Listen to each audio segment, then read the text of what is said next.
Honorable colleagues, His Excellency the President has returned 2 bills which we approved in this House. He has returned them for reconsideration. And these bills, one is on the UNESCO Amendment Act 2024. And as required under our rules, I have to read for you the President's communication regarding this bill, dated 16th July 2024, and addressed to the Right Honorable Speaker, Anita Anet Among. Written of the National Commission for UNESCO Amendment Act 2024. The National Commission for UNESCO Amendment Act 2024 has been presented to me for assent. I have, however, noted the following issues that need reconsideration by Parliament. 1. The Amendment Act establishes a department instead of a unit.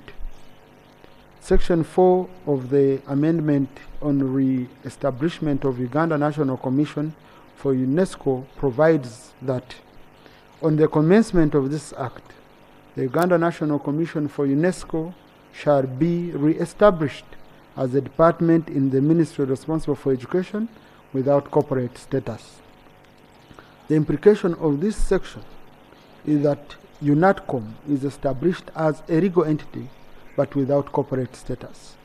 This is contrary to the public service practice where a ministry refers to a set of formal arrangements including the structure of ministries, departments, divisions, and other operational units, all established administratively with cabinet approval. Therefore, it is cabinet that establishes such structures and not Parliament. Cabinet already decided that UNATCOM be retained as a unit in the Ministry of Education and Sports under Cabinet Extract CT 2028-128. In addition, the ministry structure is usually organized hierarchically with the ministry on top, the various functional departments below, several specialized functional divisions further below, and followed by many functional units and various functional sections, respectively. It also means that UNATCOM would be the only department or unit out of all the departments in the ministry established by law. In view of the above implications, the section should be deleted from the Act. The Ministry of Public Service should work on the structure for UNATCOM as a unit in the Ministry of Education and Sports as decided by Cabinet and communicate the approved structure by establishment notes as is the practice. 2. The Amendment Act continues the terminology of a commission in the long title. The long title to the Amendment Act 2024 reads that an act to amend the National Commission for UNESCO Act 6 of 2014 to remove the corporate status of the Uganda National Commission for UNESCO and make the ministry responsible for education the Secretariat for the National Commission for UNESCO in order to give effect to the government policy on rationalization of government agencies and public expenditure and for related purposes. However, the long title in Section 5 of the Amendment Act on substitution of long title to Act 6 of 2024 reads that for the long title to Act 6 of 2014, herein referred to as the Principal Act, there is substituted the following: an act to provide for the establishment and operation of the Uganda National Commission for UNESCO, UNATCOM, to provide for the object of the Commission, to provide for the functions of the Commission, to provide for the Secretariat of the Commission and related matters. The two are different and may subsequently cause legal confusion. Under Section 14 of the Uganda National Commission for UNESCO Amendment Act 2024 on substitution of heading of Part 3 of Principal Act, it reads that for the heading of Part 3 of the Principal Act, there is substituted the following: Part 3, Administration of Commission. Under Section 15 of the Uganda National Commission for UNESCO Amendment Act 2024 on substitution of Section 13 of the Principal Act reads that for Section 13 of the Principal Act, there is substituted the following: administration of Act, the Commission shall be administered by the Ministry responsible for education. The continued use of the terminology Commission in Section 5, 14 and 15 of the Uganda National Commission for UNESCO Amendment Act 2024 is in conflict with the Cabinet decision establishing UNATCOM as a unit in the Ministry of Education and Sports. For consistency purposes, the two long titles should be reconciled to read the same, and the term Commission should be removed from the Amendment Act wherever it appears to avoid misrepresentation and conflict. 3. Title of the officer responsible for administration of the mainstreamed entity.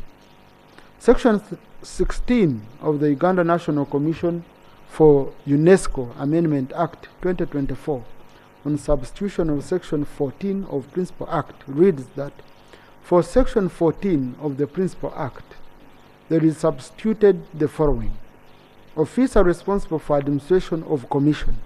It provides that the Ministry responsible for education, in consultation with the Ministry responsible for the public service, shall appoint or designate a public officer of the Ministry who shall be referred to as the Secretary General and who shall be responsible for the administration and the day-to-day operations of the Commission. The implication of this section is that if their salary is higher than the salary to be pegged to the mainstreamed position in the Ministry of Education, the deployed officers will retain their higher salary. This is because their salary is protected by Clause 1 of Article 158 of the Constitution, which provides that where any salary or allowance of the holder of any office is charged on the consolidated fund, it shall not be altered to his or her disadvantage after he or she has been appointed to that office. This has huge financial obligation on the ministry's budget. In view of the above, the staff should be retired on the abolition of office or be asked to apply to the Education Service Commission if they meet the requirements and if there are vacancies in the Ministry of Education and Sports structure.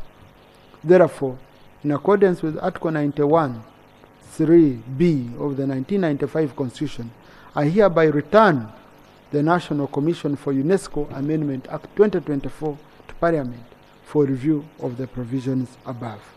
Yoweri Museveni, President.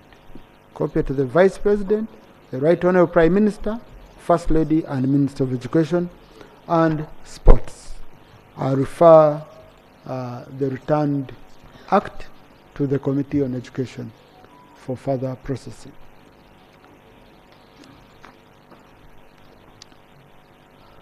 The second one, also dated 16th July 2024, addressed to the Right Honourable Speaker, return of the Higher Education Students Financing Amendment Act 2024.